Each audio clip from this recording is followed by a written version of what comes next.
যারা হাদিকে মারছে, কী কারণে মারছে, কেন মারছে, এটা দেশবাসী সকলের কাছেই এখন পরিষ্কার।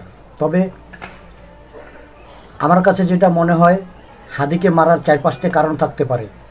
যেমন হাদি সবসময় সত্য কথা বলছে এবং অন্যায়ের বিরুদ্ধে কথা বলছে, অসহায় দারিদ্র গরিব মানুষের পাশে গিয়ে দাঁড়িয়েছে এবং তাদের কথা তিনি নিজেই বলেছেন। ভারতের বিরুদ্ধে সবসময় কথা বলছেন। ফ্যাসিবাদী বিরোধী আন্দোলন সংগ্রামের কঠোর ভূমিকা পালন করেছেন ওসমান হাদি। ভারতের বিরুদ্ধে কথা বলাই আসলে হাদির মৃত্যুর কাল। ওসমান হাদি বাংলাদেশের এমনই একজন লোক ছিলেন, ইনকিলাব মঞ্চের মুখপাত্র। তিনি আসলে কাউকে ভয় পেতেন না, মৃত্যুকে ভয় পেতেন না। সবসময় সত্য কথা বলছেন এবং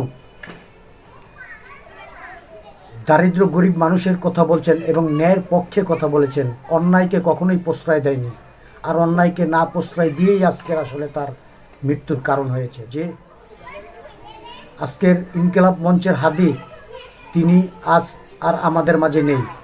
ওসমান হাদি সবসময় ভারতের বিরুদ্ধে কথা বলতেন। ওসমান হাদি সবসময় অন্যায়ের বিরুদ্ধে কথা বলতেন। ওসমান হাদি সবসময় ন্যায়ের পক্ষে কথা বলতেন। উনি এমনই একজন লোক ছিলেন, মৃত্যুকে কখনোই ভয় পেতেন না। যারা সত্য কথা বলে তাদের আসলে বিপদ এরকমেরই হয়। আজকের হাদির ফ্যামিলির কি অবস্থা, কে নিবে তাদের দায়িত্ব, কি হবে?